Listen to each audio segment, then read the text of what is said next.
Buenas tardes, damos comienzo a la clase en la cual fundamentalmente desarrollaremos el llamado efecto fotoeléctrico. Una breve presentación histórica de este efecto. Henry Hertz estaba poniendo a prueba la hipótesis de Maxwell sobre la generación de ondas electromagnéticas a partir de una carga acelerada. Y para ello diseñó un aparato llamado el resonador de Hertz, con el cual consiguió generar ondas electromagnéticas en el laboratorio que hoy quedarían incluidas en lo que se llama la región de las microondas. Como parte del funcionamiento del resonador para generar ondas electromagnéticas, Hertz comprobó que si los electrodos metálicos entre los cuales saltaba una chispa que era parte del funcionamiento de su aparato, estaba iluminado por radiación ultravioleta, la intensidad de la chispa aumentaba. Henry Hertz esto solamente lo documentó, pero no lo estudió porque su objetivo, como ya lo dije, era generar ondas electromagnéticas, cosa que consiguió. En 1888, Hallwach, retomando este comentario de Hertz, hizo un experimento muy sencillo y mostró que un electroscopio, donde la esfera metálica era de un metal adecuado, digámoslo así, cuando era iluminado por radiación ultravioleta, el electroscopio se cargaba. Y al comprobar la carga eléctrica del electroscopio, encontró que la carga era positiva, lo que sugería de que la radiación ultravioleta arrancaba posibles cargas negativas que hubiera en la superficie esférica metálica.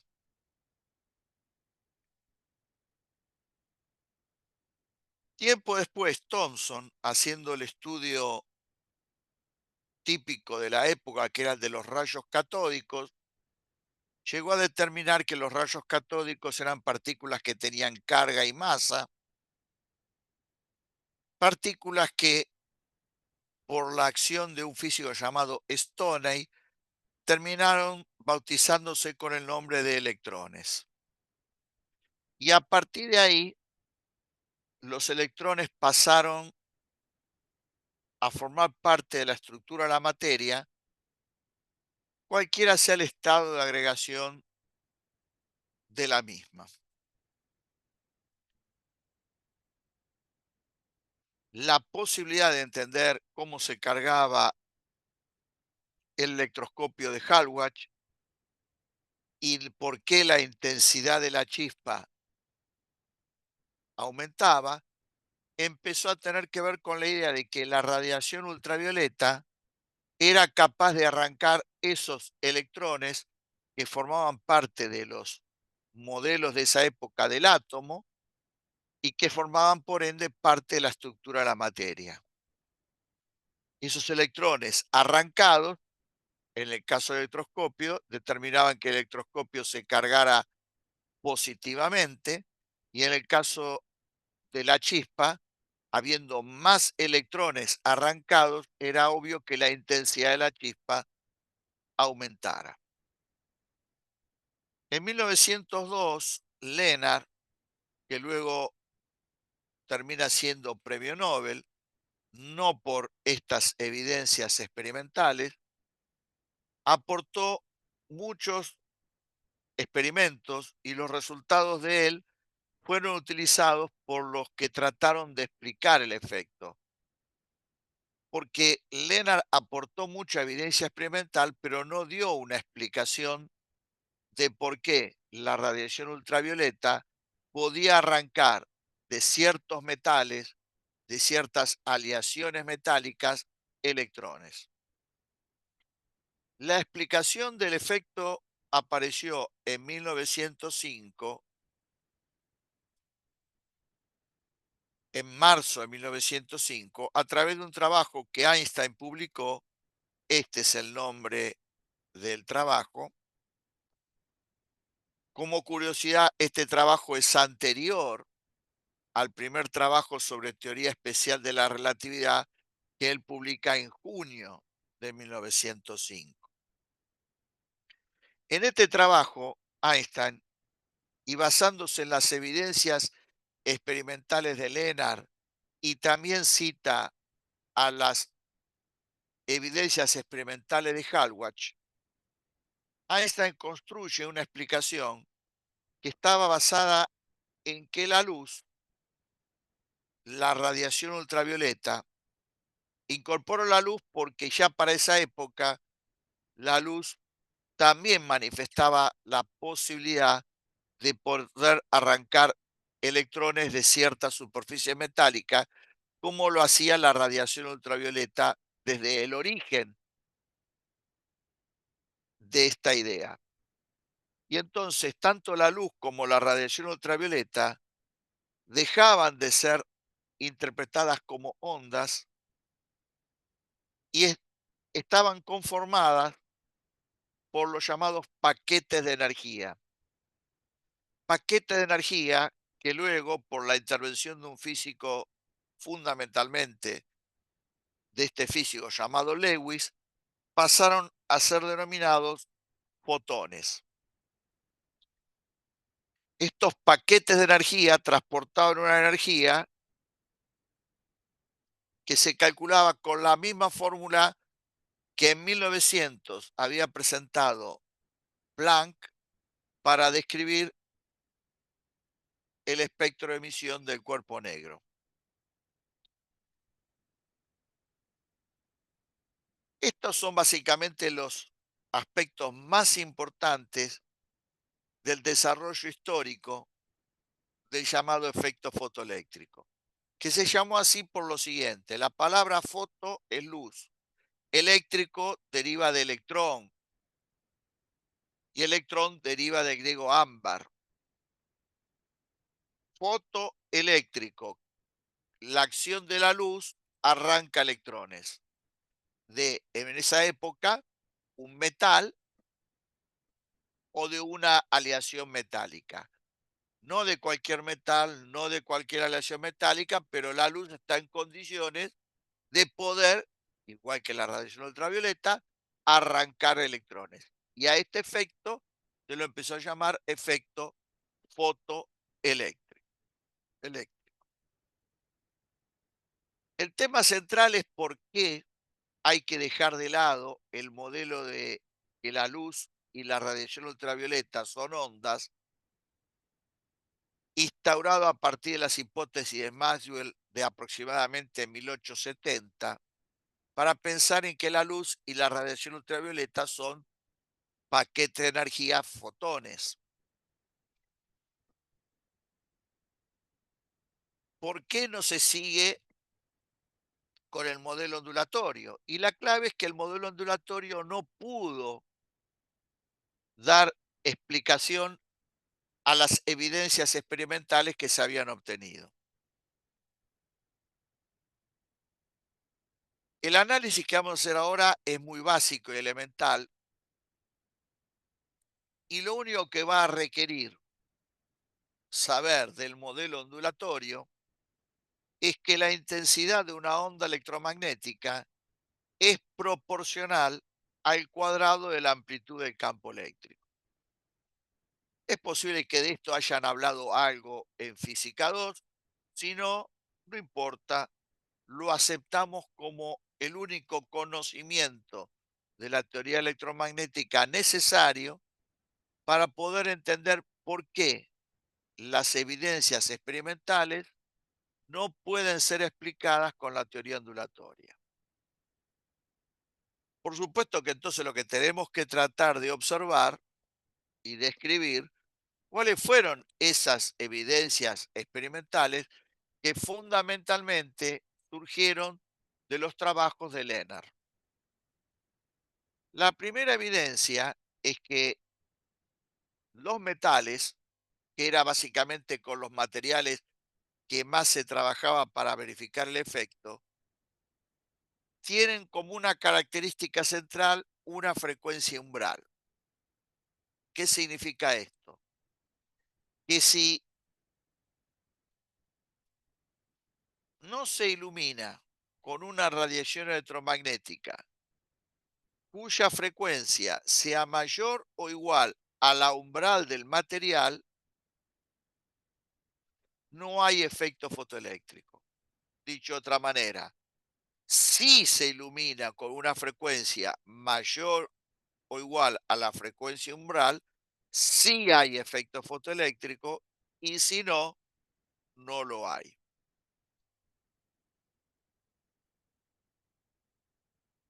Esta evidencia experimental fue acompañada de otra, que es que el que haya efecto o no haya efecto fotoeléctrico depende exclusivamente de la frecuencia de la radiación electromagnética con la que estoy trabajando y obviamente de la frecuencia umbral característica del material. Pero que la evidencia experimental mostraba que esto es independiente de la intensidad de la radiación. Por ejemplo, si ilumino con una frecuencia del visible de color rojo, un metal determinado y no logro arrancar electrones, no voy a arrancar electrones con esa frecuencia por más intensa que sea la radiación. Y lo único que me podría habilitar para poder observar si arranco electrones es trabajar con radiación de mayor frecuencia. Por ejemplo, si sigo probando en la zona del visible, trabajar con una frecuencia del color violeta, que es mayor que la del color rojo. Y así ir progresivamente aumentando la frecuencia hasta ver si encuentro alguna frecuencia que sea mayor o igual a la frecuencia umbral del material.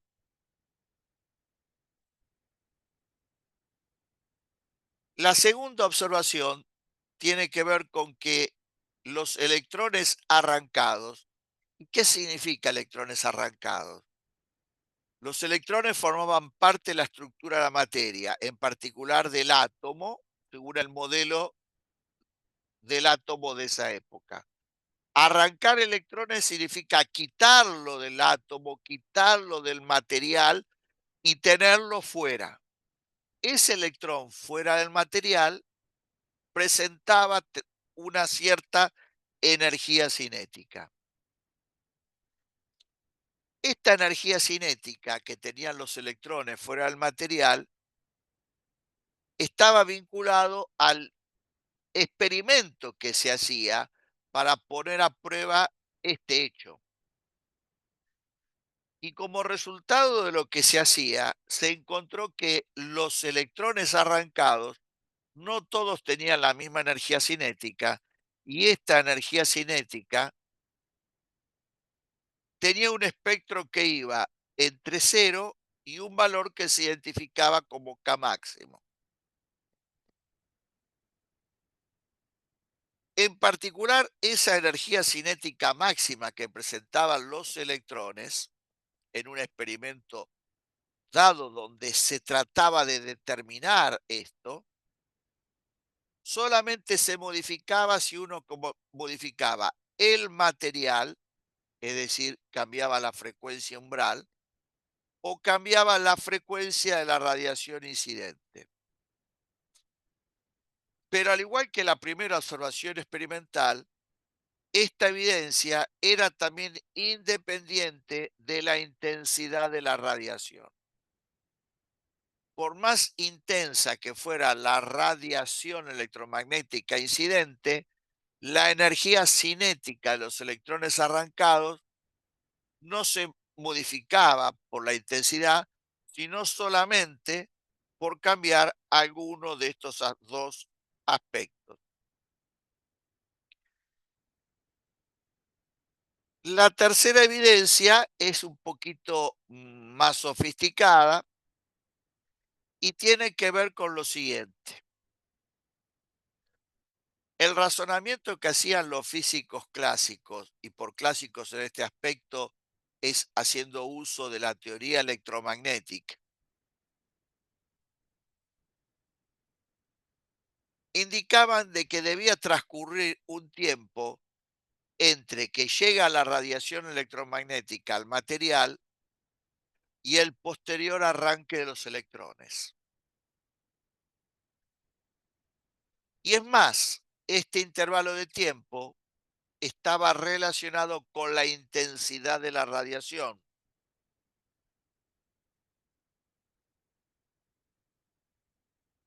En particular, si la intensidad tenía un valor importante, digámoslo en términos muy rudimentarios, esta idea,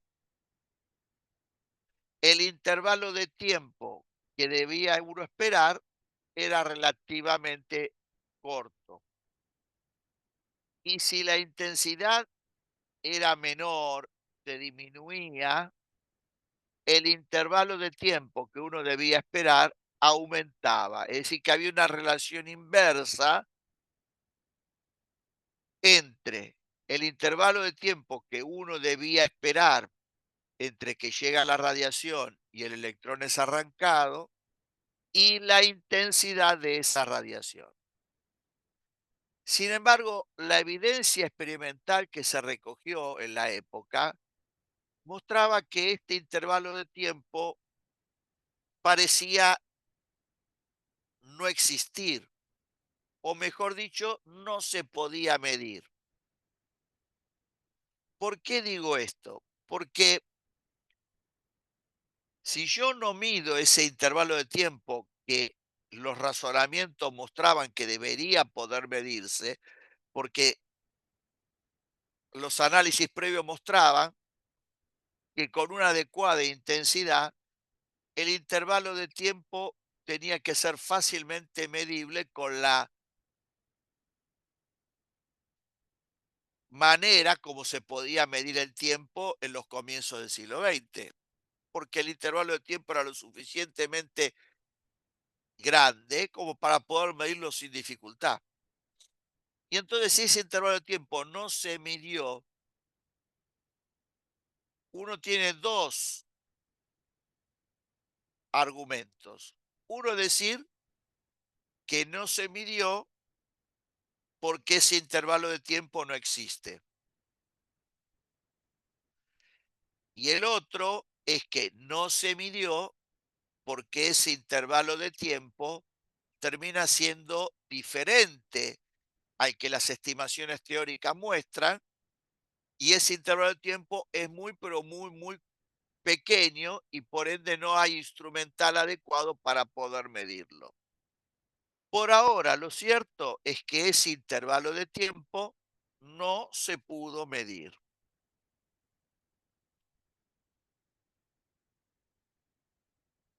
Si uno quiere entender adecuadamente lo que se estaba analizando con la teoría electromagnética, tendría que tener un conocimiento un poco más importante de esa teoría que la que nosotros vamos a manejar ahora y que la vuelvo a reiterar, y es que la intensidad de una onda electromagnética es proporcional al cuadrado de la amplitud del campo eléctrico. Pero también es cierto que entender lo que pudiera estar pasando implicaba tener un conocimiento de lo que era el átomo y de lo que era la estructura de un sólido, en particular de un metal o una aleación metálica. Y esto en los comienzos del siglo XX todavía estaba manejado con herramientas muy básicas y elementales. Y entonces los comentarios que voy a hacer ahora intentan ser comentarios adecuados a ese escaso conocimiento que había sobre la estructura de un metal y usando solamente la idea de que la intensidad es proporcional al cuadrado de la amplitud del campo eléctrico.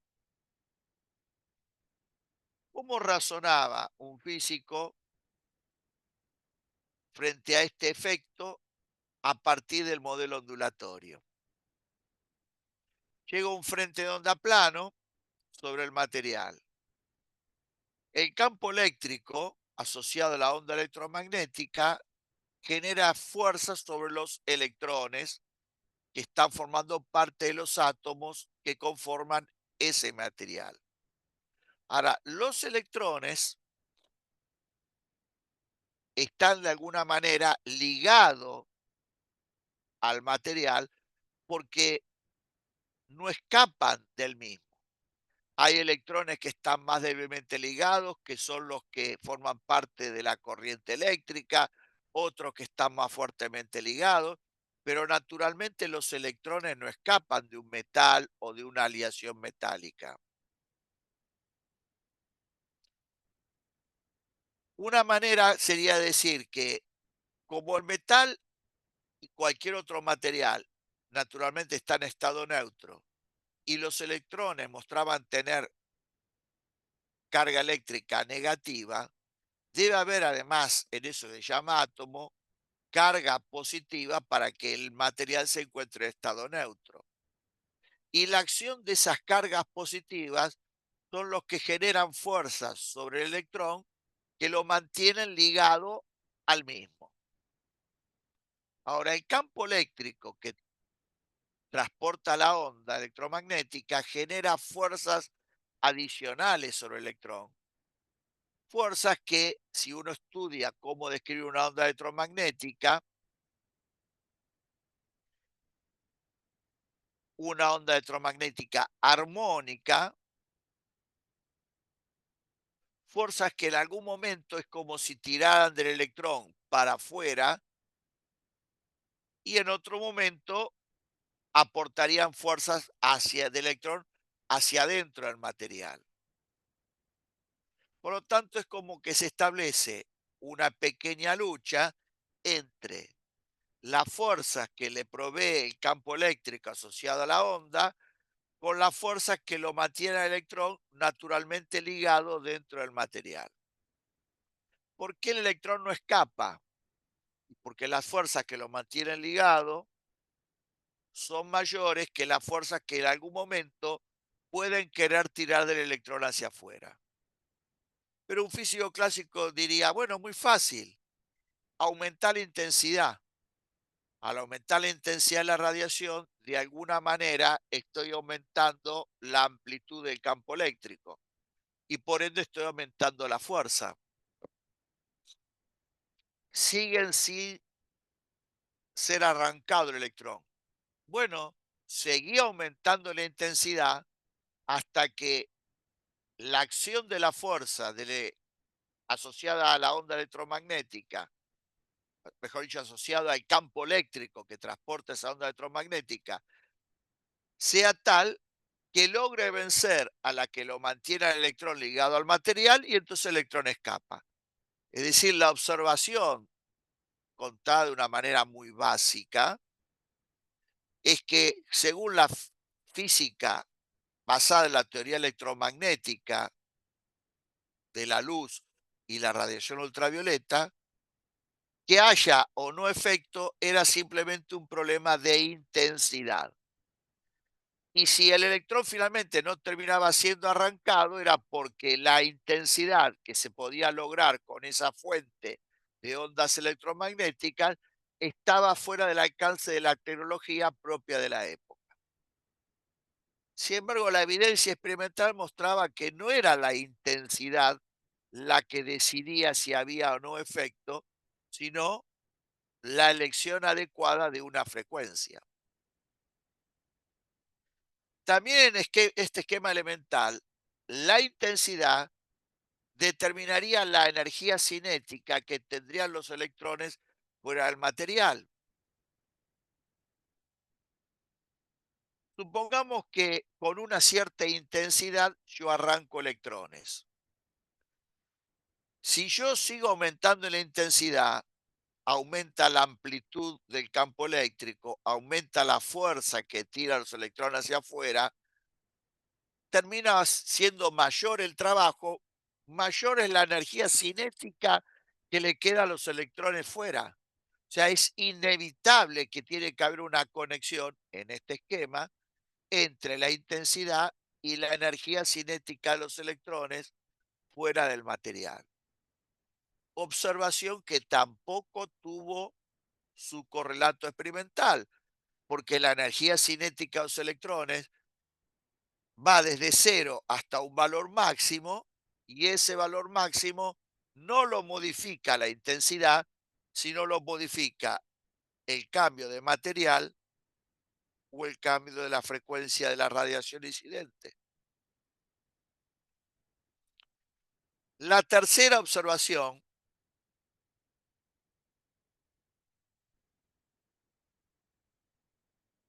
era que no se pudo medir ese intervalo de tiempo. Ahora, ¿por qué se especulaba que tendría que haber un intervalo de tiempo? Porque se pensaba que debería haber un efecto acumulativo. Pensémoslo de forma elemental de la siguiente manera. Llega el primer frente de onda y a través del campo eléctrico que transporta ese frente, se empiezan a generar fuerzas que de alguna manera tiran del electrón para afuera. No importa cuál fuera la situación inicial del electrón, ya el electrón se ve sometido a fuerzas que de alguna manera compiten y de ese resultado saldrá que el electrón escapa o no. Cuando llega al frente de onda número 1000, ya no encuentra el electrón en la misma situación inicial que el frente de onda 1, porque ya ese electrón está sometido a las fuerzas que venimos comentando y ya tiene dentro del material, porque supongamos todavía no escapó, una situación energética completamente diferente a la que tenía al momento que llegó el primer frente de onda. Entonces, quizá cuando llega el frente de onda número 1100, alcanza como para que con esa fuerza y ya la situación de movimiento que tiene el electrón, conseguir que escape. Por eso debería haber un efecto acumulativo y tendría que observarse un intervalo de tiempo. Si la intensidad no es grande, el intervalo de tiempo que habría que esperar sí es grande porque hay que esperar la llegada de muchos frentes de onda antes de que por acción del campo eléctrico que transporta la onda se pueda lograr arrancar el electrón. En cambio, si la intensidad de la radiación es grande, es porque la amplitud del campo eléctrico es grande y la posibilidad de arrancar un electrón se consigue con la llegada de un frente de onda mucho más próximo al primero y por eso el intervalo de tiempo que tengo que esperar es menor.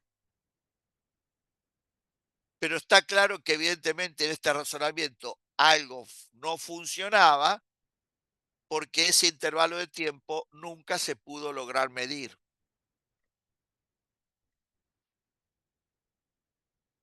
Basado en estas ideas es que Einstein propone que para poder explicar lo que estaba ocurriendo hay que salir del modelo de onda y pensar que la radiación electromagnética, en ese momento luz y ultravioleta, en vez de ser una onda electromagnética, es un conjunto de paquetes de energía, un conjunto de partículas llamadas fotones. en donde cada fotón transporta una energía que es E por hf, donde F es la frecuencia de la fuente. Una fuente emite luz de color rojo, la frecuencia esa es la que utilizo para calcular la energía del fotón. ¿Y de dónde sacó esta fórmula Einstein? Bueno, Einstein conocía el trabajo de Planck de diciembre de 1900 y él, viendo los resultados experimentales, se dio cuenta que jugaba un papel muy importante la frecuencia de la radiación incidente. Y en esta fórmula encontraba una conexión directa entre la energía que podría transportar esta hipotética partícula llamada fotón. Había una relación entre esa energía y la frecuencia que podría definir la fuente que emite ahora estos fotones. Por lo tanto, se apropió de la idea de Planck y la usó para construir su modelo. Ahora es importante resaltar lo siguiente, que ese H por F fue incluido por Planck, como vimos, para explicar la radiación del cuerpo negro. Y surge como resultado de cuantizar el mecanismo por el cual emite o termina absorbiendo un resonador que formaba parte de las paredes de la cavidad, como explicamos la clase pasada. Pero lo que emite un resonador o un dipolo oscilante y lo que absorbe un dipolo oscilante, un resonador proveniente de otra fuente, son ondas electromagnéticas. De esta manera, todos los resonadores que formaban parte de las paredes de la cavidad emiten ondas.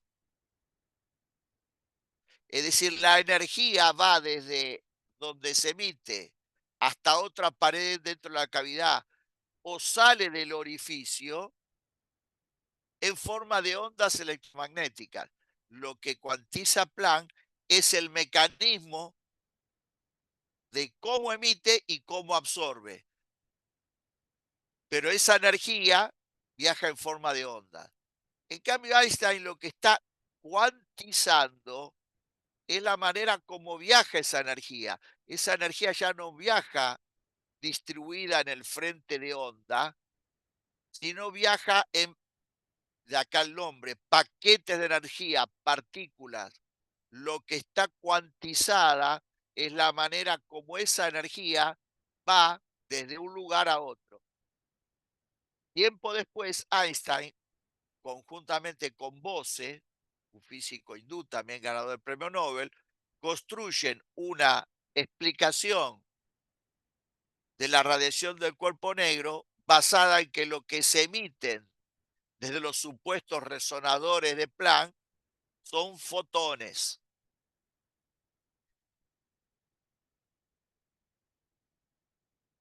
Planck propuso esta expresión, pero el verdadero sentido físico de la misma es el que le dio Einstein y no el que le dio Planck. ¿Cómo es la explicación de Einstein? En vez de explicarlo en términos de fuerzas que ligan al electrón al material, Einstein lo pensó en términos de energías de ligadura. El electrón está ligado al material y por eso no escapa. La energía esa de ligadura la representamos por W. Einstein dijo, para que el electrón escape, lo que tiene que pasar es que el fotón traiga una energía mayor o igual a esta W. Si esto es así, el electrón absorbe a ese fotón y usa esa energía para escapar del material.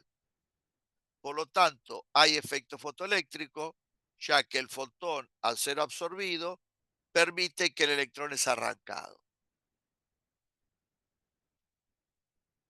Si en cambio la energía del fotón es menor que esa energía que mantiene al electrón ligado al material,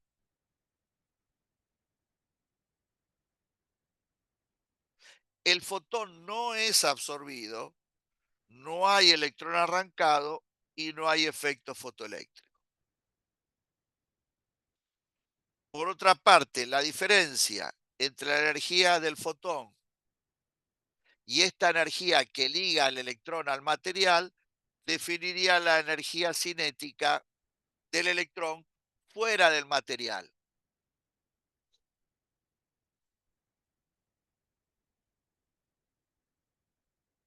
Acá ya se tiene una idea de cómo funciona el modelo de Einstein, pero todavía no queda claro por qué un material tiene una frecuencia umbral, qué representa, por qué los electrones arrancados tienen un espectro de energía cinética que va entre 0 y un K máximo. Para poder explicar esas cosas con mejor detalle, se necesita hacer un análisis más profundo. Y ese análisis consistió en lo siguiente. No es lo mismo pensar en un electrón que está en la superficie del metal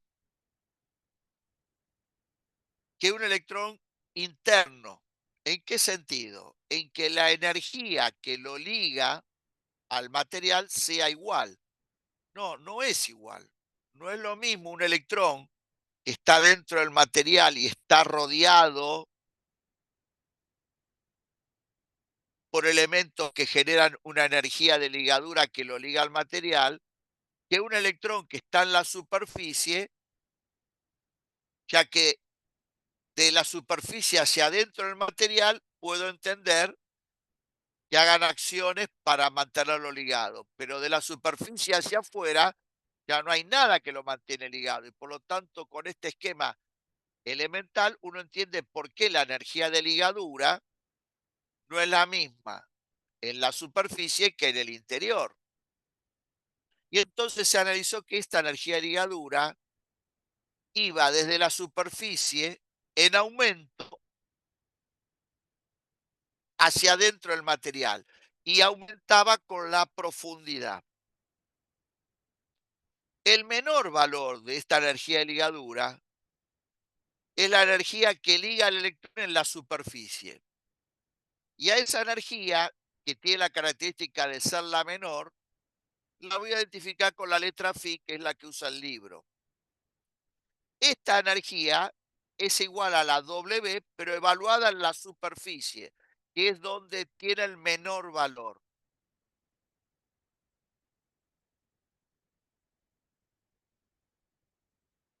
Si en la superficie la energía es la que tiene el menor valor, y esta condición se tiene que dar para que arranque el fotón o un electrón, para que un fotón esté en condiciones de poder arrancar electrones, se necesita que por lo menos el H por F sea igual al phi. Si la energía del fotón no es como mínimo igual a la menor energía de ligadura, no va a arrancar electrones. Por lo menos tiene que ser igual a la menor energía de ligadura para arrancar electrones de la superficie. Si no arranco los de la superficie, menos voy a arrancar electrones más internos que necesitan una energía de ligadura mayor. Y eso da lugar a que cuando se cumpla esta condición de igual, esta frecuencia pase a ser el papel de la llamada frecuencia umbral del material, que se calcularía de esta manera. Esta función, phi, que es la energía de ligadura en la superficie, se puede denominar de cualquiera de estas maneras: función trabajo, trabajo de extracción, energía de arranque, energía umbral o energía de ligadura.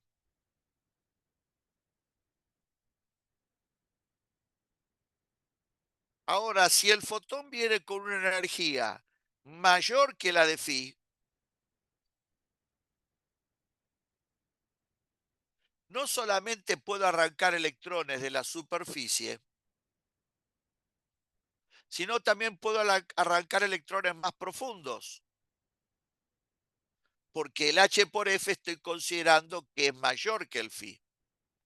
De ahí viene que la condición final sea que el HFI, perdón, el HF sea mayor o igual que el phi, que es lo mismo decir que es mayor o igual que H por F umbral.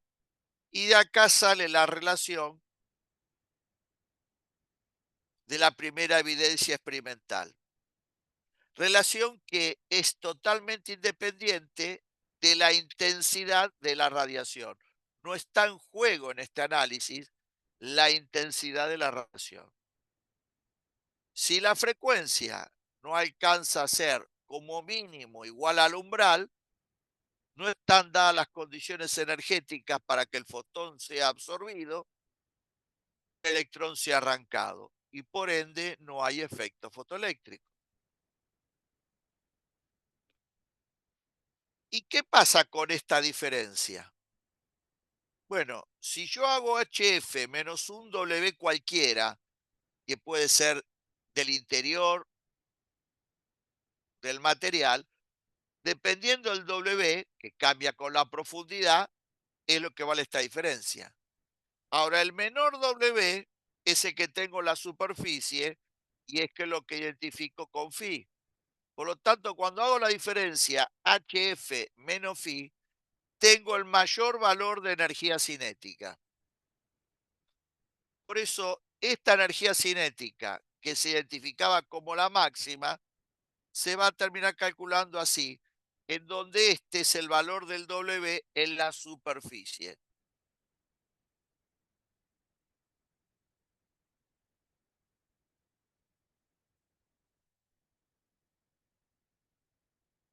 ¿Y por qué hay electrones que salen con energías cinéticas menores y hasta inclusive cero?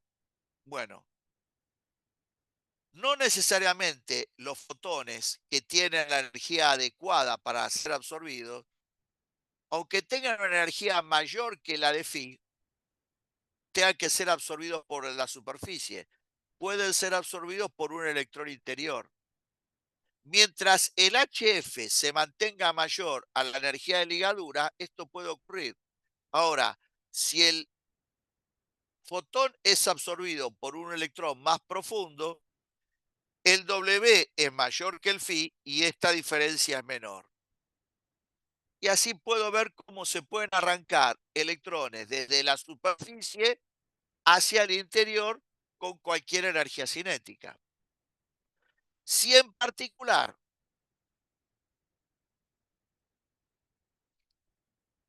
el fotón tuviera una energía igual a phi,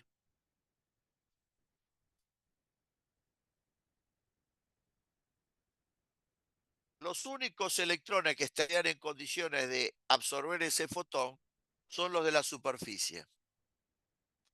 Y en ese caso, el electrón arrancado quedaría con energía cinética cero. ¿Y qué significa esto? Que el electrón es arrancado del material, está fuera del material, pero queda en reposo respecto al material. ¿Ahora que va a permanecer así? No. Lo que haga el electrón una vez que fue arrancado ya técnicamente no es el efecto fotoeléctrico y tendrá que ver con el contexto experimental de cómo se desarrolla el experimento para ver qué es lo que le puede pasar a ese electrón, cosa que en breve vamos a comentar. El efecto fotoeléctrico explica por qué puede quedar fuera del material y con energía cinética cero. Pero también puede quedar fuera del material con energía cinética cero y uno tiene en cuenta que el HF sea mayor que el phi. Entonces, ¿puede ser absorbido por un electrón de la superficie el fotón? Sí. ¿Puede ser absorbido por electrones más profundos? También. ¿Hasta qué profundidad? Hasta aquella en la cual este HF sea igual al W que lo liga al electrón al material. En ese momento, ese fotón es absorbido, el electrón es arrancado y de vuelta queda quieto en reposo respecto al material. Mientras el HF se mantenga mayor a la energía de ligadura, el fotón está en condiciones potenciales de ser absorbido.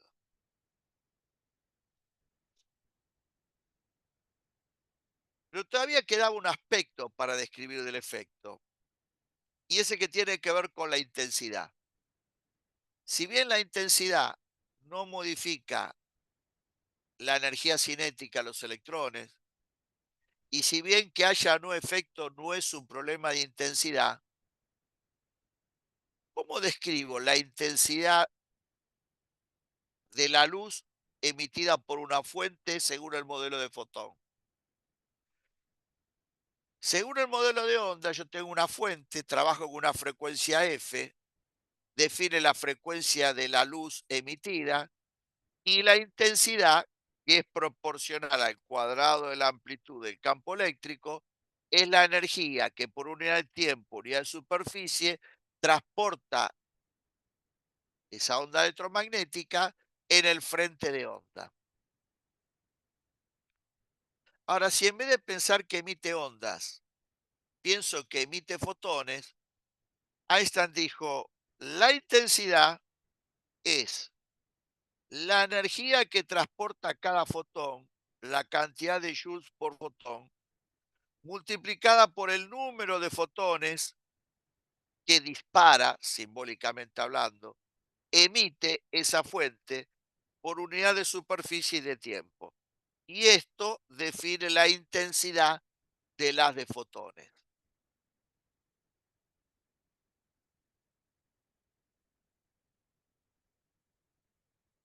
Un hecho interesante para comentar es el siguiente. En 1916, Millikan decidió poner a prueba la hipótesis de Einstein del efecto fotoeléctrico, pero sobre la base de que para él la descripción de Einstein no era correcta. Como está documentado, él lo escribió. Y entonces diseñó un experimento con el objetivo de mostrar que no era cierto la hipótesis de Einstein.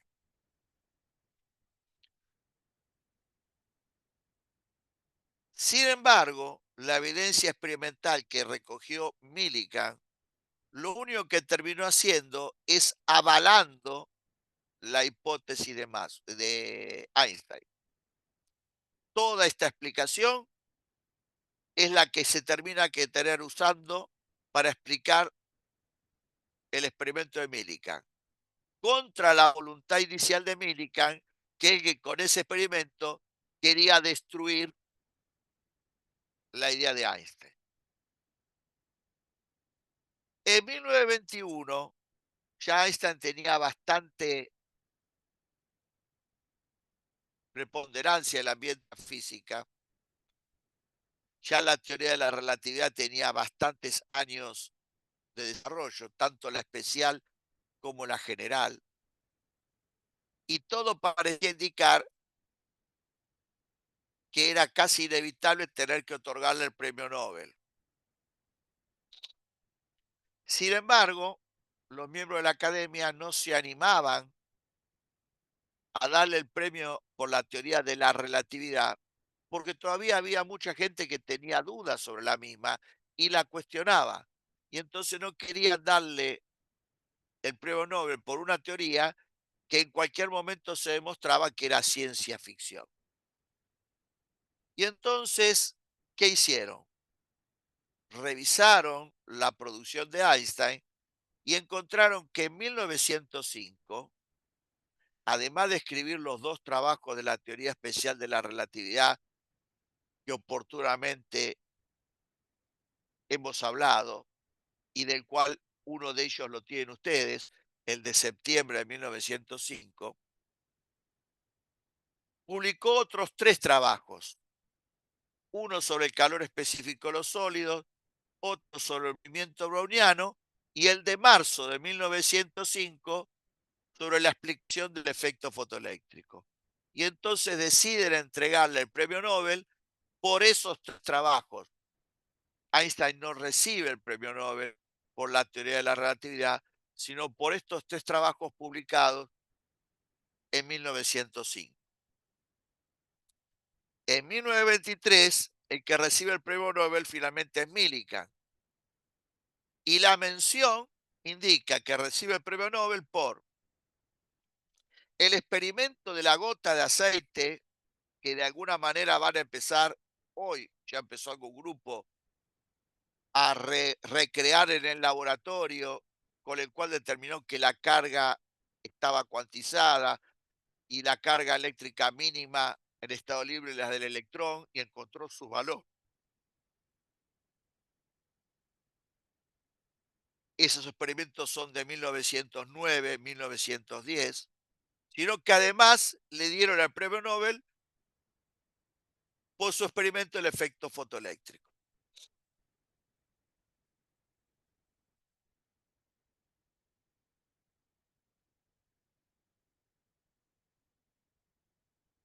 El experimento del efecto fotoeléctrico de Millikan es sumamente sofisticado y hay muchas cosas que uno puede comentar sobre el mismo y también muchas cosas que no estamos en condiciones de poder explicar. Nosotros vamos a hacer la descripción completamente básica, elemental y sencilla, basada en este circuito que están observando y qué es lo que básicamente ustedes tienen que entender. Como apoyo a esto, ustedes tienen un documento que es un PowerPoint que contiene tres experimentos conectados por pequeños textos, comentarios teóricos. En total, el PowerPoint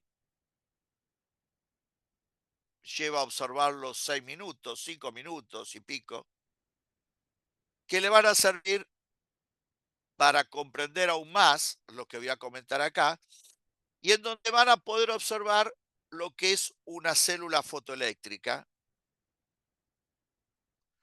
de vacío marca Philips que se utiliza para hacer el experimento de Millikan del efecto fotoeléctrico.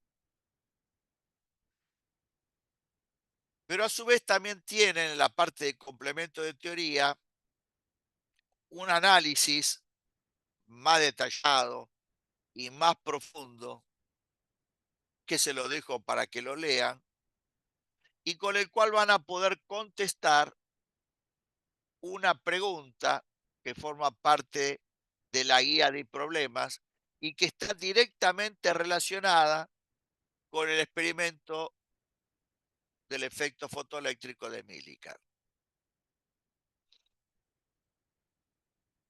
Millikan diseñó una célula fotoeléctrica. Obviamente la que ustedes van a poder observar no es la célula fotoeléctrica que diseñó Millikan, sino una célula fotoeléctrica de uso comercial, en la cual tienen una ampolla de vidrio, dentro de la cual hay dos electrodos metálicos, que pueden ser del mismo metal o de diferente metal. En general se trabaja con aleaciones. Un electrodo metálico tiene la forma de un palito, como si fuera un escarbadiente, un poquito más fino, y el otro es una superficie rectangular, curvada, con una curvatura como la que tendría una superficie parabólica, o hasta podría hacerse con la superficie del manto de un cilindro.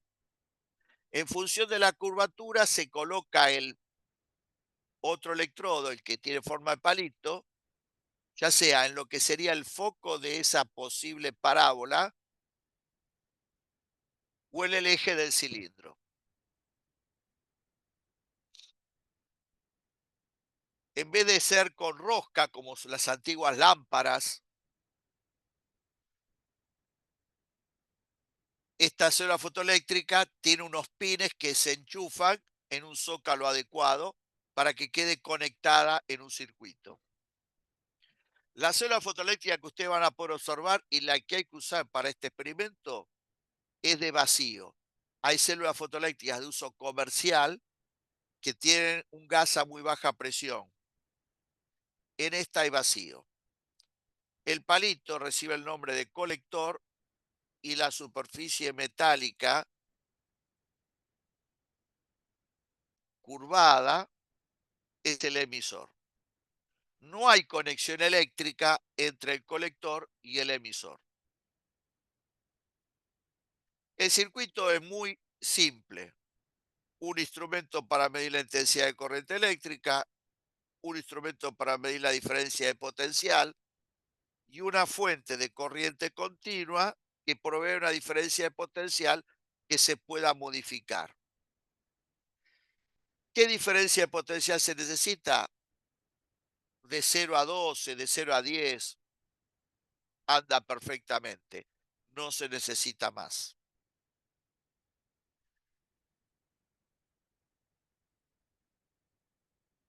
El experimento tuvo básicamente dos partes. En la primera parte, como ustedes pueden observar, el negativo de la fuente está conectado al colector y el positivo está conectado al emisor. Como no hay conexión eléctrica, este instrumento marcaría corriente cero. Sin embargo, si ilumino con una radiación electromagnética adecuada, para esta célula fotoeléctrica funciona el visible, voy a ver que para alguna condición particular de diferencia de potencial, hay circulación de corriente eléctrica por el instrumento. Es decir, el circuito se cierra. ¿Y eso por qué es? Y porque hay electrones que pueden ser arrancados por efecto fotoeléctrico y viajan con una cierta energía cinética y alcanzan el colector para cerrar el circuito.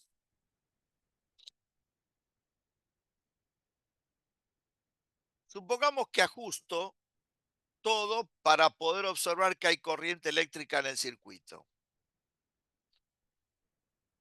Para vincular esto con el efecto fotoeléctrico puedo hacer lo siguiente.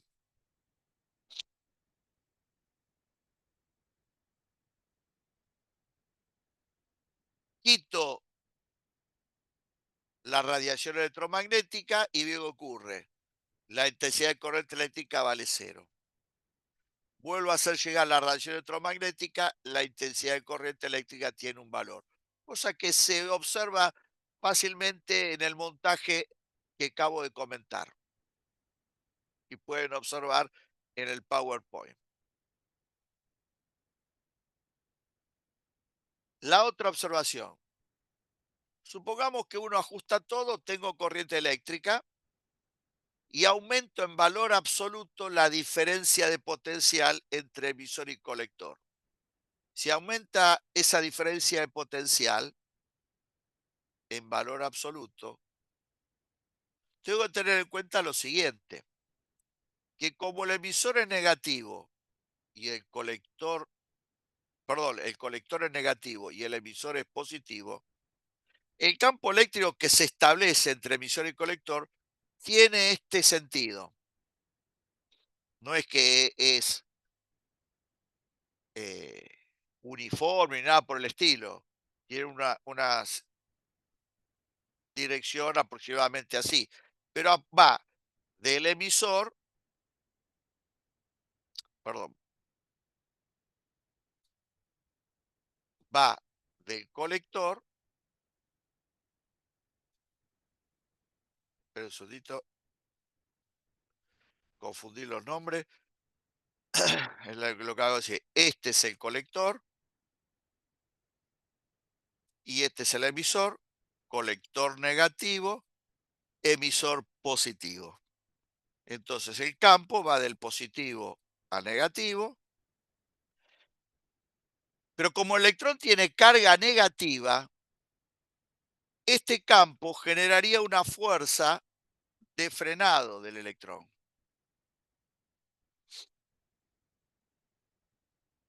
Esta fuerza de frenado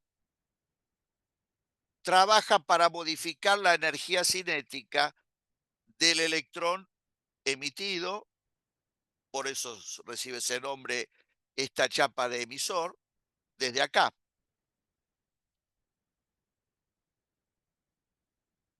¿Qué tiene que pasar para que ese electrón alcance el colector? Y tiene que tener un valor de energía cinética tal que pueda, a pesar de la fuerza de frenado, alcanzar el colector. Todos los electrones están alcanzando al colector y si uno tiene presente lo que dije antes, no, porque no todos los electrones salen con la misma energía cinética. Entonces sería razonable pensar en que dependiendo de la energía cinética que tienen los electrones, algunos alcanzan al colector a pesar de la fuerza de frenado y otros son frenados, por ejemplo acá, y la misma fuerza luego los manda hacia el emisor. Pero como hay electrones que llegan, tengo una cierta intensidad de corriente eléctrica.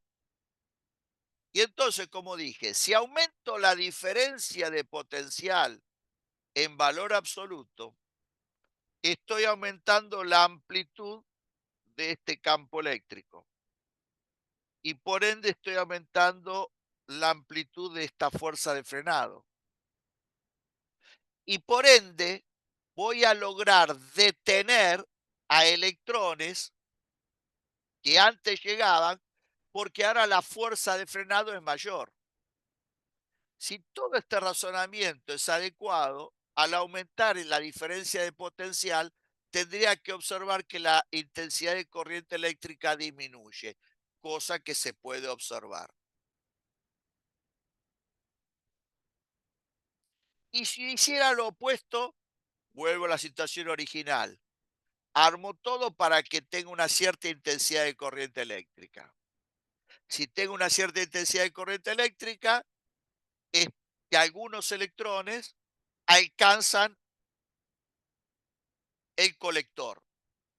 Nombre colector porque colecta electrones, recoge electrones. Ahora hago que la diferencia de potencial entre emisor y colector disminuya en valor absoluto. Disminuye el módulo del campo eléctrico, disminuye el módulo de la fuerza y ahora son más electrones que pueden alcanzar el colector porque la fuerza de frenado es menor.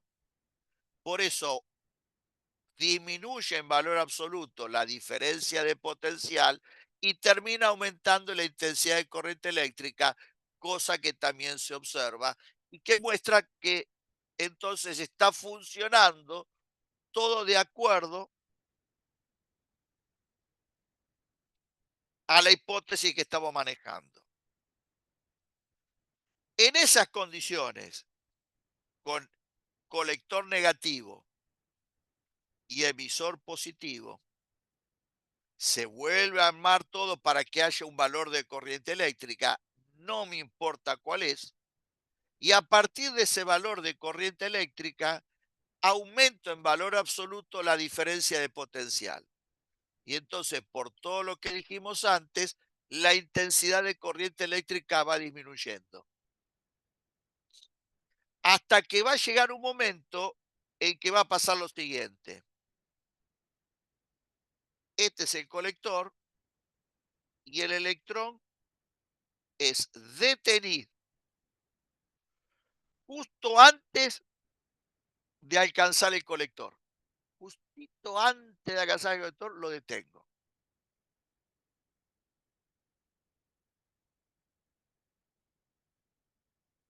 Si lo consigo detener justo antes de alcanzar el colector, la intensidad de corriente eléctrica en ese momento alcanza el valor cero. Luego, la misma fuerza que lo detuvo al electrón es la que lo vuelve a mandar hacia el emisor. Y en ese momento la intensidad de corriente eléctrica en el circuito es cero. ¿Quiénes serían estos electrones? Que consiguió, al detenerlo, que la intensidad de corriente eléctrica sea cero. Los últimos electrones que voy a poder lograr frenar antes que alcance el colector son los electrones de máxima energía cinética. A medida que voy aumentando en valor absoluto la diferencia de potencial, voy frenando electrones que tienen energía cinética entre medio de 0 y K máximo, pero los últimos en detener son los que tienen máxima energía cinética. Necesito la mayor fuerza en módulo, por ende el mayor campo en módulo, por ende en valor absoluto la mayor diferencia de potencial para que ocurra esto que estoy comentando. Ya los otros electrones que salieron del emisor con energías cinéticas que no eran la máxima, fueron detenidos antes. Ese valor de diferencia de potencial se lo llama potencial de frenado y es aquel que hace que la intensidad de corriente eléctrica sea cero. Esto contarlo es fácil o relativamente fácil. Ahora, ejecutarlo experimentalmente no es sencillo. No es fácil establecer cuándo la intensidad de corriente eléctrica en el circuito es realmente cero, cuándo está pasando esto que estoy describiendo. Pero lo cierto es que podemos determinar el valor de I igual a cero vinculado a este potencial B sub S por stop, B de stop, diferencia de potencial de frenado. Que no hay que olvidarse que para que se la pueda entender, se requiere que el colector sea negativo y el emisor positivo. ¿Qué es lo que hizo Millikan? Iluminó una célula fotoeléctrica con diferentes frecuencias, tales que fueran mayores que la umbral. Y para cada frecuencia le determinó el potencial de frenado. Luego cambió de célula fotoeléctrica, él mismo las diseñaba, y repitió el experimento iluminando con frecuencias mayores que el umbral, pero trabajó con otra célula fotoeléctrica y volvió a obtener el potencial de frenado. Luego graficó el potencial de frenado versus la frecuencia para la célula fotoeléctrica donde el emisor era el 1 y luego donde el emisor era otro, el 2, y encontró dos rectas paralelas. ¿Por qué estas rectas son paralelas? ¿Qué indican físicamente estos puntos? ¿Qué indican físicamente estos puntos? ¿Por qué acá la recta la dibujo línea de puntos? Todo esto se va a terminar explicando con la hipótesis de Einstein. ¿Cuál? La que establece que la energía cinética máxima de los electrones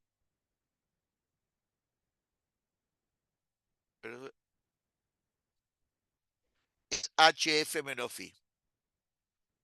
¿Por qué?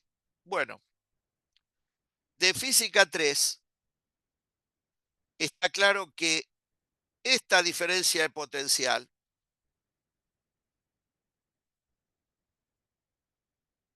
entre emisor y colector, emisor positivo y colector negativo, es igual a la variación de energía cinética multiplicada por la carga. Acá está equivocado. Perdón, acá va. Esta diferencia de potencial multiplicado por la carga es la variación de energía cinética. ¿Con qué energía cinética salen los electrones más energéticos? Con la máxima. ¿Y quiénes son los que salen de la superficie? ¿Qué energía cinética tienen al momento de ser detenidos? Cero. Entonces, esa variación de energía cinética es la diferencia de potencial V sub S por la carga eléctrica de electrón. Física 3. De tal manera que en este gráfico poner el potencial de frenado es equivalente a poner K máximo sobre E. O sea, tengo información de la energía cinética máxima. Si yo en la ecuación de Einstein reemplazamos K máximo por V sub S por E, queda claro todo lo que acabo de comentar, porque esto es la ecuación de una recta. Si grafico V sub S versus F, acá está, en donde la pendiente de esa recta tiene que ver con una constante, que es el cociente de la constante H, dividido la constante que es la carga eléctrica del electrón, que el mismo Millikan había obtenido tiempo anterior. Por eso estas dos rectas son paralelas. El punto donde las rectas cortan al eje de la frecuencia son las llamadas frecuencias umbrales del metal 1 y del metal 2. Si yo trabajo con una frecuencia menor que la umbral 1, no hay efecto fotoeléctrico. Pero yo la recta esta la puedo graficar para matemáticamente hablando, para frecuencias menores que el umbrales. Por eso la grafico, pero como no tiene sentido físico, la dibujo en línea de puntos. Ahora, donde corte esta recta a B sub S, termina sirviéndome para calcular la función trabajo. Bueno, acá parecería que es la función trabajo del emisor. Les dejo para que lean el documento y que contesten la pregunta que está en la guía de problemas vinculado con esto, para si realmente en la manera como se ejecuta este experimento, lo que se está calculando es la función trabajo del emisor. Por ahora, como ese documento no lo tenemos acá discutido y queda para ustedes que lo lean, esta es la función trabajo del emisor del metal 1, esta es la función trabajo del emisor del metal 2, y todo lo que pasó en este experimento quedó explicado con esta expresión, que no es más que poner en primer plano la hipótesis de Einstein. Porque esta idea de que E por B sub S es K máximo es algo que surge de la teoría de la electricidad y el magnetismo, digamos, que la diferencia de potencial por la carga del electrón es igual a la variación de energía cinética.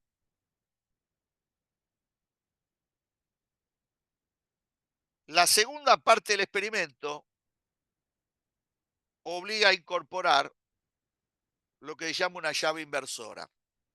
Acá no está dibujada, pero básicamente una llave inversora es una llave que, puesta la llave en una posición, el circuito queda conectado como está indicado acá. Invertida la posición de la llave, lo que se consigue es hacer que el colector sea positivo y el emisor sea negativo. Es decir, se invierte sin desconectar la fuente la polaridad de la fuente sobre los electrodos metálicos de la célula fotoeléctrica. ¿Qué es lo que se propuso Millikan hacer? Ver cómo cambia la intensidad de corriente eléctrica. Vean el símbolo que uso y lo que estoy diciendo que es esto. La intensidad de corriente eléctrica en el circuito versus la diferencia de potencial entre emisor y colector para cuando trabajo con una cierta intensidad de la radiación, asociado a una frecuencia que sea mayor que el umbral para que haya efecto fotoeléctrico. Este gráfico se lo va a analizar para dos intensidades, tales que arbitrariamente yo elijo que cumplan con la siguiente condición: la I2 sea mayor que la I1. ¿En qué consiste este experimento? Bueno, primero vamos a analizar el gráfico para la intensidad I1 y observar que tenemos que entender cuatro cosas. ¿Por qué el gráfico sale de acá? ¿Por qué la intensidad de corriente eléctrica aumenta acá? ¿Por qué sigue aumentando acá? ¿Y por qué acá se hace constante? Esto, que describe lo que pasa para cuando la intensidad es I1, se va a repetir para cuando la intensidad es I2, salvo por el hecho de que esto, que se llama intensidad de corriente eléctrica de saturación, es diferente en un caso y en el otro. ¿Por qué el gráfico sale de B sub S? Y el B sub S lo pongo del lado negativo.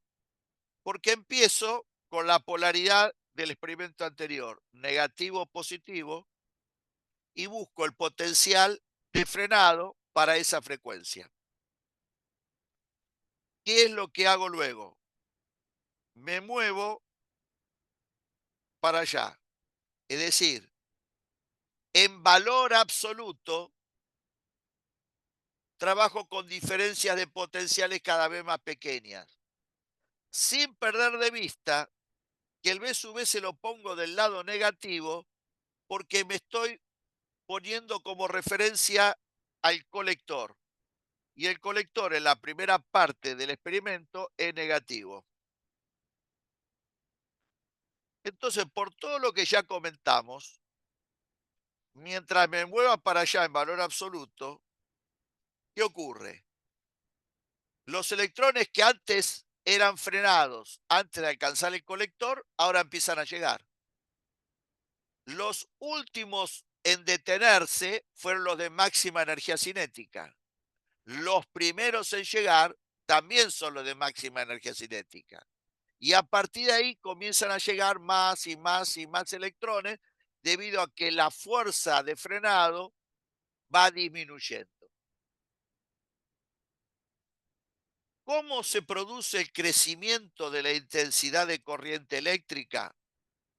Es algo que no vamos a darle demasiada importancia, porque para poder explicar eso hay que tener en cuenta la forma del emisor, del colector, y el estudio de cómo impacta eso en la forma como la corriente crece está fuera del alcance del curso. Yo dibujo esta curva como una forma de crecimiento porque responde a lo que pasa en la célula fotoeléctrica utilizada. Sin embargo, el libro propone un crecimiento desde acá hasta un valor casi lineal. Bueno, nosotros no le vamos a dar importancia a eso, sino lo importante es que entiendan por qué crece. Ahora, llega un momento en que la diferencia de potencial entre emisor y colector es cero. ¿Por qué, siendo la diferencia de potencial cero, hay electrones que llegan? Bueno, porque los electrones son arrancados por acción de la luz y tienen energía cinética. Si la dirección de movimiento de los electrones contiene al colector, los electrones van a alcanzar el mismo. ¿Cómo salen los electrones del emisor? Es algo que no se puede prever. Pero el hecho de que si esto tiene una curvatura parabólica, yo coloque el colector en el foco, es para intentar favorecer que la salida de los electrones sea tal que tienda a alcanzar el colector naturalmente, y para eso no se necesita ninguna diferencia de potencial. Ahora, todos los electrones que son arrancados alcanzan el colector de ninguna manera. Hay electrones que salen así, así o así, y no alcanzan el colector y son arrancados. Entonces, ¿qué se puede hacer? Se aplica la llave inversora, el colector ahora se hace positivo y el positivo del colector hace que los electrones puedan ser desviados de su trayectoria y si este electrón naturalmente se movería así, bajo la acción del positivo del colector, alcance el colector. Y entonces uno empieza a recoger electrones que son arrancados por efecto fotoeléctrico y que antes no los podía forzar formar parte de la corriente eléctrica. Inclusive que están electrones que son arrancados y quedarían con energía cinética cero. Que si no hay diferencia de potencial, terminarían siendo recapturados por el emisor. Porque cada vez que al emisor se le va un electrón, es como que queda positivo. El electrón en reposo negativo con algo positivo es recapturado. Pero si cuando es arrancado hay una fuerza hacia allá, que ahora en vez de frenarlo lo acelera, puede alcanzar el colector. Porque al cambiar la polaridad, ahora el campo es el hacer positivo el emisor, el campo es así, y la fuerza que actúa sobre los electrones, como tienen carga negativa, es así. Y entonces son atraídos por el colector. Lo cierto es que entonces el colector va a colectar electrones que antes no capturaba a partir de que el colector se haga de un cierto valor positivo. Por eso acá la intensidad sigue aumentando. Ahora, ¿quién determina la presencia de electrones arrancados? Los fotones que arrancan electrones por efecto fotoeléctrico. Lo que hace el valor de la diferencia de potencial es capturar todos los electrones arrancados. Si yo capturo todos los electrones que son arrancados, por más que siga aumentando la diferencia de potencial, no va a aumentar esa cantidad porque no la controla la diferencia de potencial. Por eso, a partir de un cierto valor de diferencia de potencial, la intensidad de corriente eléctrica se dice que satura y no aumenta más. Esto que he explicado para la I1 explica perfectamente o aplica perfectamente para explicar lo que pasa en I2. ¿Por qué el gráfico sale del mismo punto? Y porque la energía cinética máxima y por ende el potencial de frenado para una misma célula fotoeléctrica solamente cambia si cambia la frecuencia. Y si la frecuencia no cambia, el potencial de frenado es el mismo. Acá no cambia ni la célula fotoeléctrica ni la frecuencia. Lo que cambia es la intensidad. Por eso el gráfico sale del mismo lugar. Aumenta igual que antes por la misma razón, aumenta igual que antes por la misma razón y alcanza un valor de saturación igual por la misma razón. ¿Qué es lo único que me queda por explicar? ¿Por qué la I de saturación 2 es mayor que la I de saturación 1? Y para eso voy a usar esta idea. I es NHF, como el H por F es el mismo, el I1 es N1HF y el I2 es N2HF. Y como I2 es mayor que I1, N2 es mayor que N1. Y tengo que tener en cuenta de que el efecto fotoeléctrico, el fotón, ¿es absorbido o no es absorbido? No existe absorción parcial. Por ende, por cada fotón absorbido, ¿cuántos electrones arrancados tengo? Uno. Por lo tanto, si n es el número de fotones incidentes por unidad de tiempo y unidad de superficie, y supuestamente todos estos fotones fueran absorbidos, el número de electrones arrancados por unidad de tiempo y unidad de superficie es el mismo. ¿Hay garantía de que esto es así? ¿De que todos los fotones que inciden en las condiciones energéticas adecuadas van a ser absorbidos? La respuesta formal va a ser que no, pero eso lo vamos a discutir en algún otro momento. Para este análisis, suponemos que sí. Cada fotón incidente con una energía HF mayor que phi, hay un electrón arrancado. Y entonces, si N2 es mayor que N1, el número de electrones arrancados por 2 es mayor que el número de electrones arrancados por 1. Y si yo capturo todos los electrones arrancados en cada situación, la I de saturación en 2 es mayor que la I de saturación en 1.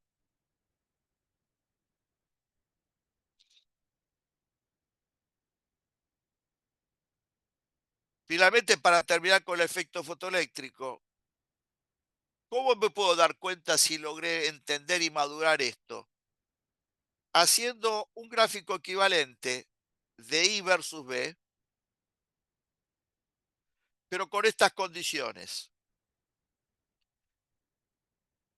La intensidad de la radiación es la misma, pero lo que cambia es la frecuencia. Pero obviamente las dos frecuencias son mayores que el umbral para que en los dos casos haya efecto fotoeléctrico. ¿Para qué informo que hay una F1 distinta a la F2? Para que puedan, por el mismo análisis que hice antes, determinar cómo es N1 con respecto a N2. Y luego construir el gráfico con la misma línea de razonamiento que hice antes. Acá, como estoy trabajando con dos frecuencias, no van a salir del mismo punto, porque para cada frecuencia hay un potencial de frenado diferente.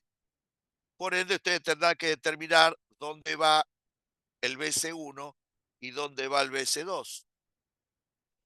Y luego, determinando cómo es N1 con respecto a N2, van a poder construir el gráfico. Esta es una manera de darse cuenta que han comprendido el efecto fotoeléctrico.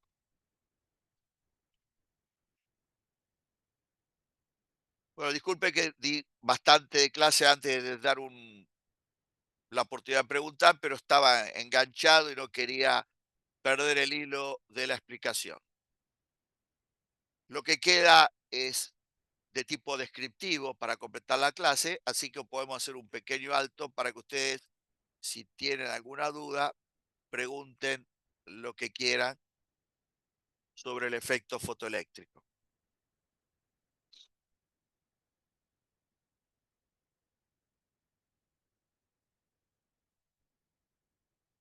Una pregunta.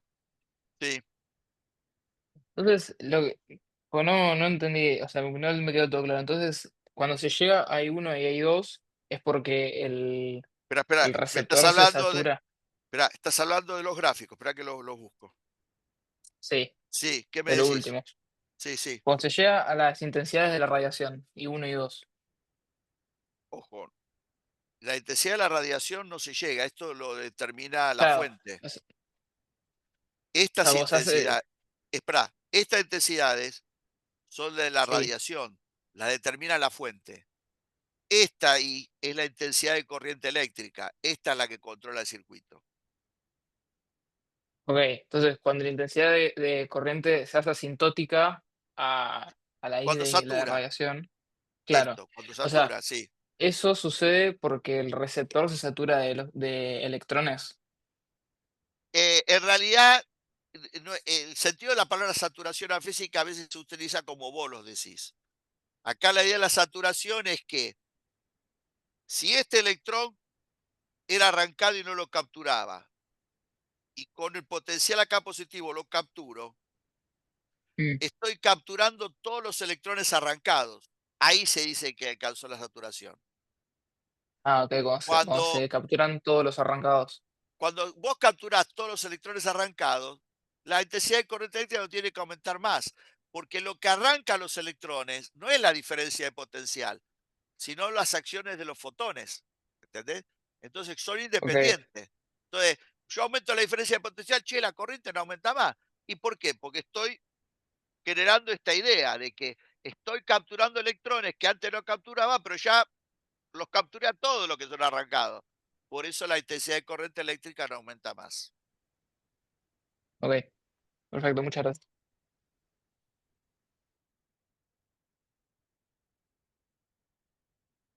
¿Alguna cosa más?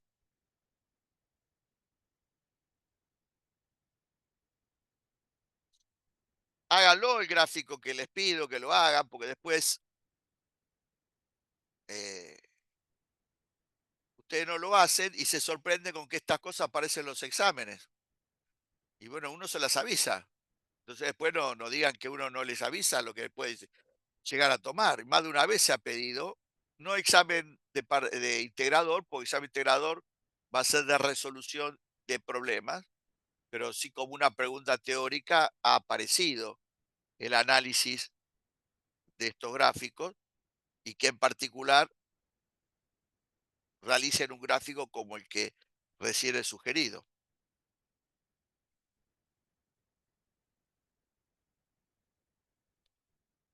¿Alguna cuestión más?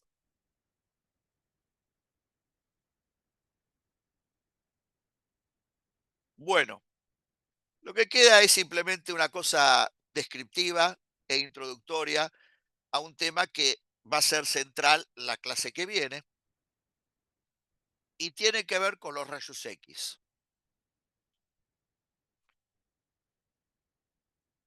Los rayos X fueron descubiertos en 1895 por Wilhelm Röntgen, que termina siendo el primer premio Nobel de la historia de la física. ¿Cuál es la razón por la cual un descubrimiento como este dio lugar a que sea reconocido con el premio Nobel? Y la razón es que este experimento, este descubrimiento más que experimento, condujo a uno de los desarrollos tecnológicos más importantes de ese momento, ya que el descubrimiento de los rayos X, no mucho tiempo después, estamos hablando de meses,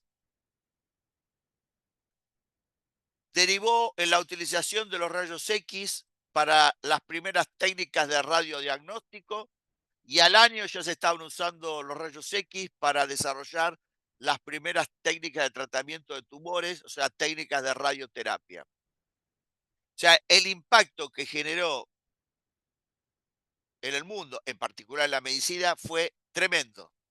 Y en parte el reconocimiento al Wilhelm Röntgen tiene que ver por eso, por el impacto que generó su descubrimiento. Todo lo que rodea el experimento que realizó Röntgen y que derivó el descubrimiento de los rayos X me resultó siempre de particular interés y por eso ya hace 3 4 meses atrás escribí una nota de lectura completamente voluntaria, no es obligatoria, que está publicada en la carpeta Complementos de Teoría, vinculado con esta unidad, en la cual hago un detalle bastante pormenorizado de la historia de los rayos X, de cómo se generaron, la importancia que tuvo en la medicina, hasta cómo influenció en la medicina de la Argentina, cómo participó el doctor Rofo, que su nombre forma parte del reconocimiento a través de un hospital, pero que es absolutamente voluntaria para el que la quiere leer. Yo simplemente hoy, para completar la clase y hacer la presentación, voy a hacer una versión completamente reducida.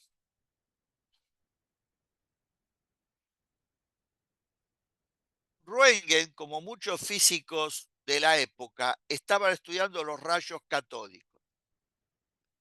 ¿Qué eran los rayos catódicos? Bueno, uno en un tubo de vidrio colocaba dos electrodos metálicos, uno conectado al negativo de una fuente y otro al positivo. Cuando se encendía la fuente, es decir, los electrodos se conectaban con la fuente, aparecía una radiación que se originaba en el cátodo y que se llamó radiación catódica. A veces entre los electrodos metálicos se colocaba un gas a baja presión y entonces se estudiaba el efecto que la radiación catódica producía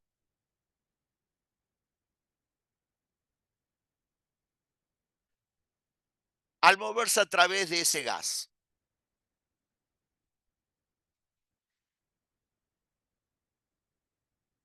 El ánodo, que es en lo que se conecta al positivo de la fuente, a veces se lo hacía con una chapa metálica con un orificio o como un cilindro hueco, de tal manera que permitía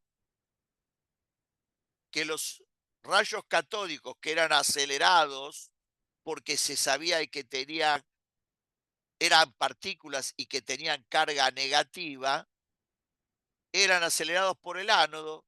Si el ánodo era hueco, se movían a través de él y alcanzaban un extremo del tubo.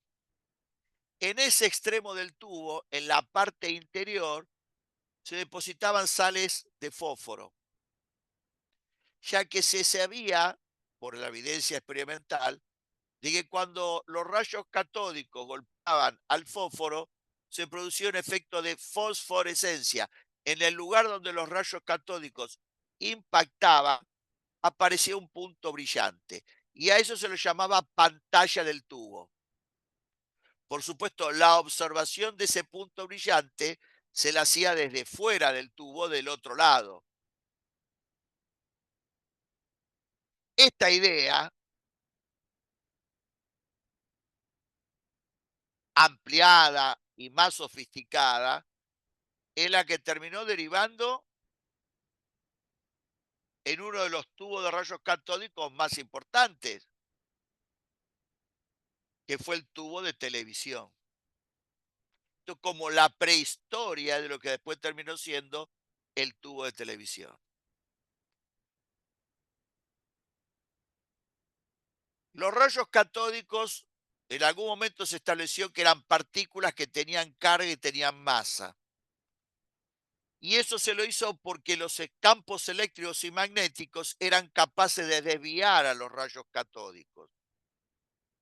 Y todos estos experimentos de los rayos catódicos tienen su particular final cuando Thomson, utilizando un tubo de rayos catódicos que él mismo diseñó y constituyendo lo que vieron en física 3 como un selector de velocidades, terminó midiendo la relación carga-masa de las partículas que constituían los rayos catódicos. Esas partículas, luego por un tal Stoney, fueron denominadas electrones. Lo cierto es que la historia de la física reconoce a Thomson como padre del electrón, como el descubridor del electrón. Luego el mismo Thomson va a desarrollar uno de los primeros modelos atómicos en donde un elemento central de su modelo eran los electrones. Idea que de alguna manera contamos manejaban los que trataban de explicar la radiación del cuerpo negro hacia finales del siglo XIX, cuando ya se sabían estas cosas. Röntgen, como muchos otros físicos, trabajaba en experimentos de rayos catódicos. Y en particular, estaba queriendo verificar, comprobar ciertas cosas que había propuesto Lennart, el mismo que nombré,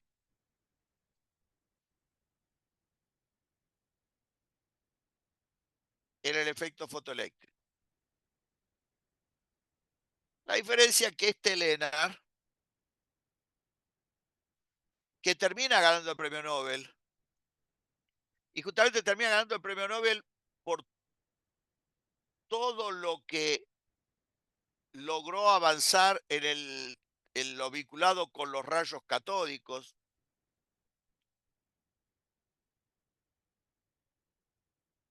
Era una persona muy particular, esto es opinión mía.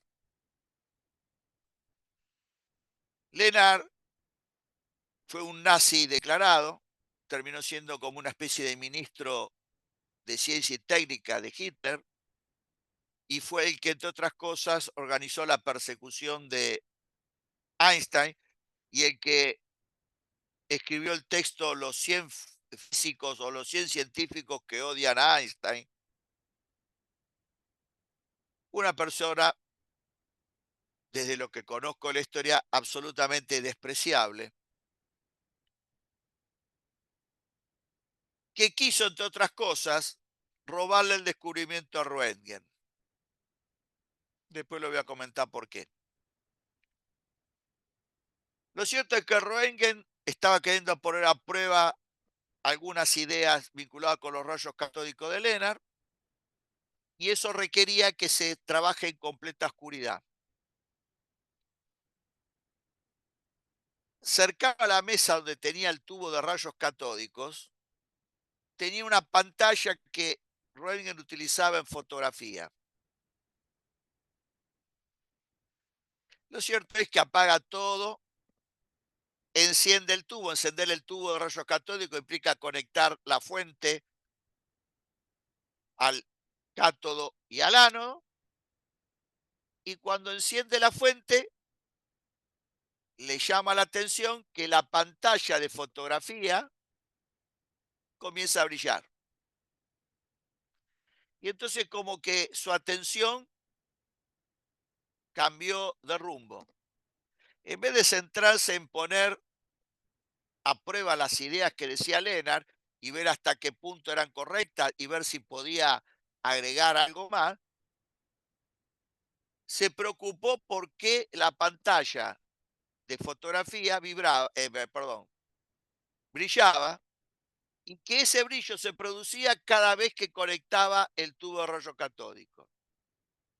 Y es más, que hacía que brillara la pantalla de fotografía, todo parecía que se iniciaba en la pantalla del tubo de rayos catódicos. Metió el tubo de rayos catódicos dentro de una caja, interpuso entre la pantalla del tubo de rayos catódicos objetos, cartas, mazo de cartas, libros, y no podía evitar de que la pantalla de fotografía brillara, hasta que en un momento puso su mano y observó cómo aparecía la sombra de los huesos de su mano.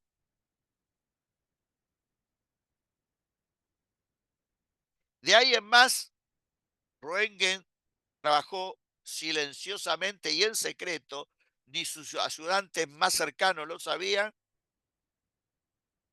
en ese fenómeno. Todo ese proceso termina cuando en una reunión de médicos presenta la primera radiografía de un ser humano, que fue la de la mano de su esposa.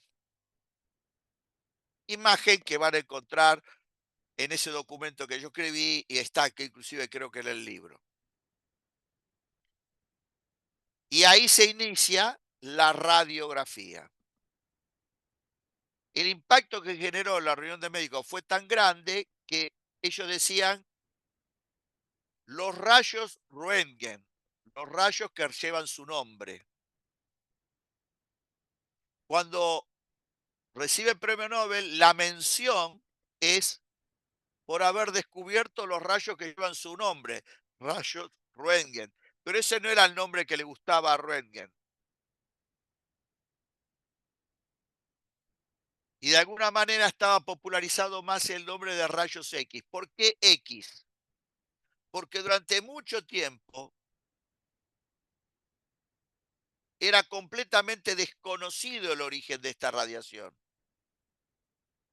Entonces, como es desconocida, ponele X. Y presentaba dos claras diferencias con la otra radiación con la que de alguna manera estaba compitiendo, que era la radiación catódica. La radiación catódica se ve afectada por los campos eléctricos y magnéticos. La radiación X no.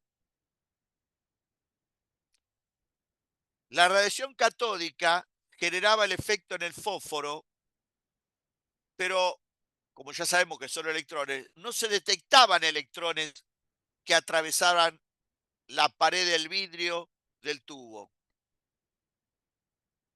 En cambio, la radiación X atravesaba la caja que contenía el tubo, un libro y hasta inclusive parte de la mano.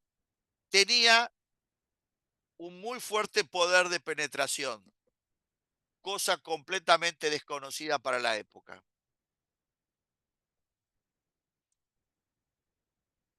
Bueno, el impacto que ya les digo generó,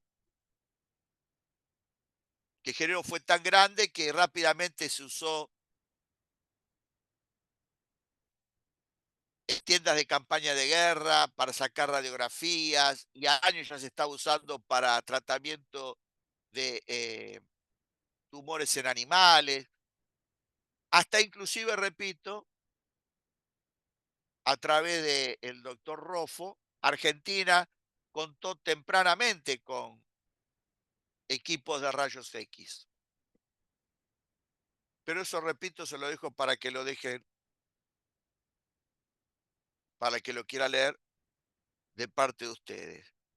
¿Por qué dije que Elena le robó de alguna manera el descubrimiento? Porque él argumentaba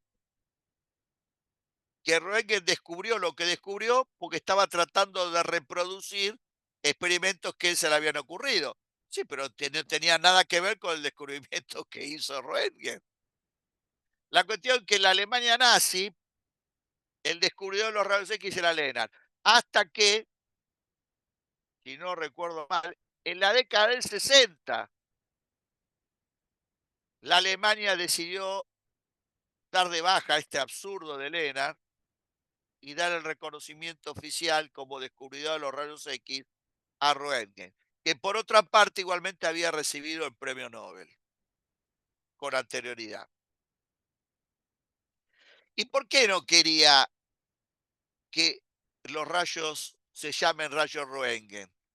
Porque él dijo que ese descubrimiento era un descubrimiento que no le pertenecía a él, le pertenecía a toda la humanidad.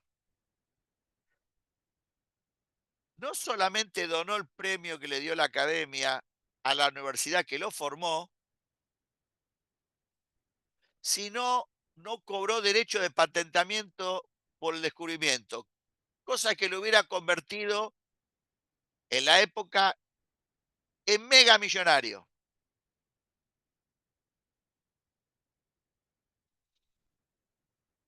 Lamentablemente, a veces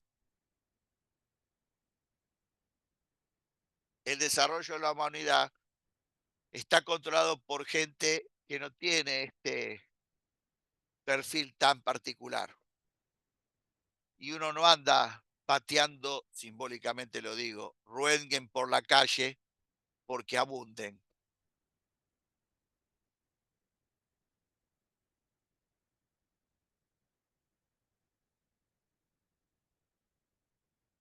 ¿Qué se terminó pensando acerca del origen de los rayos X?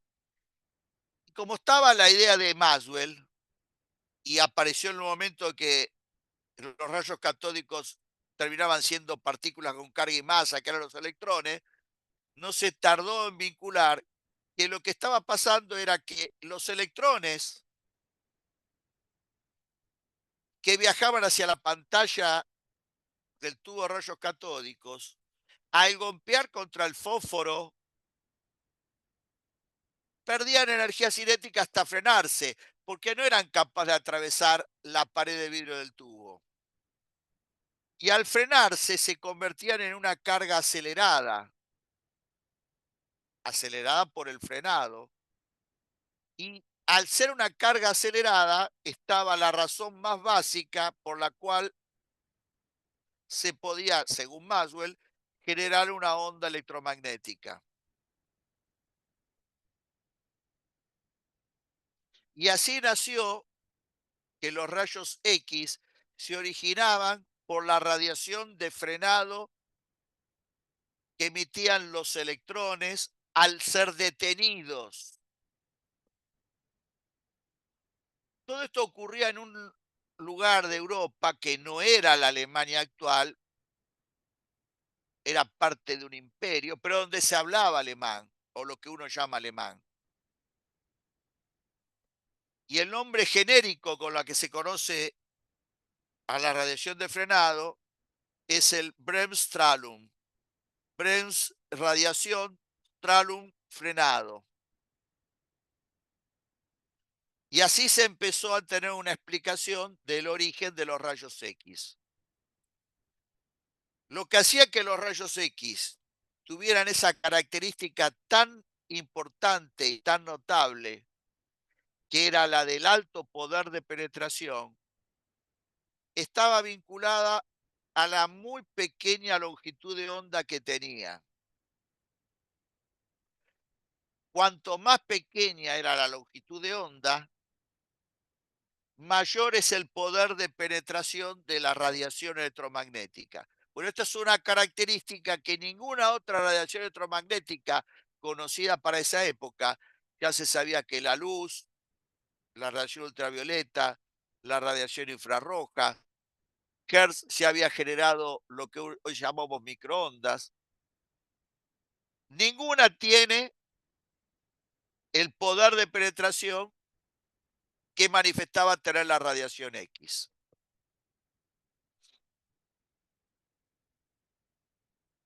Inmediatamente entonces se empezó a diseñar tubos con los cuales poder generar específicamente rayos X. Este es un diseño de tubo que no es históricamente uno de los primeros diseños, pero sí es el diseño que traspasó su época, porque cualquier equipo en la actualidad de rayos X genera rayos X en un tubo que tiene esta conformación. El que más trabajó en los diseños de tubos de rayos X fue Coolidge, y ese fue uno de los últimos diseños de Coolidge que, repito, terminó trascendiendo su época y sigue funcionando en la actualidad para tener un equipo de rayos X. La clase que viene, voy a comenzar la clase describiendo cómo funciona este tipo de tubo de Coolidge para la producción de rayos X. Bueno, con esto sí yo doy por terminada la clase y quedo a disposición para cualquier pregunta que me quieran hacer, ya sea sobre lo poco que comenté de los rayos X o cualquier cosa que a lo mejor le surgió mientras estuve hablando que estaba vinculado con el efecto fotoeléctrico.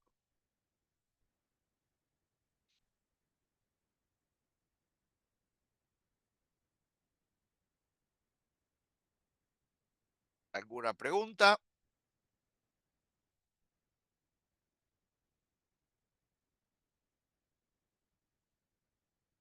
Miren esos experimentos del efecto fotoeléctrico. No son experimentos fabulosos, pero son evidencias muy sencillas que muestran cómo funciona el efecto fotoeléctrico, van a poder ver, aunque sea a través de una imagen, qué es una célula fotoeléctrica.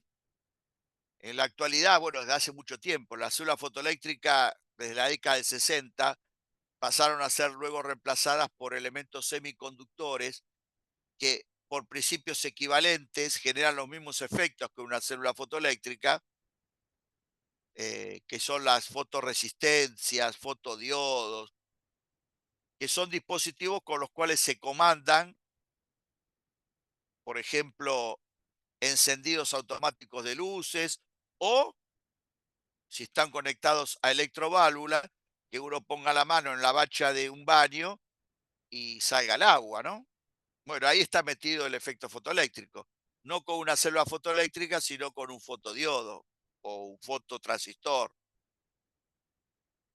O sea que estas cosas, si uno quiere, tienen una aplicación directa.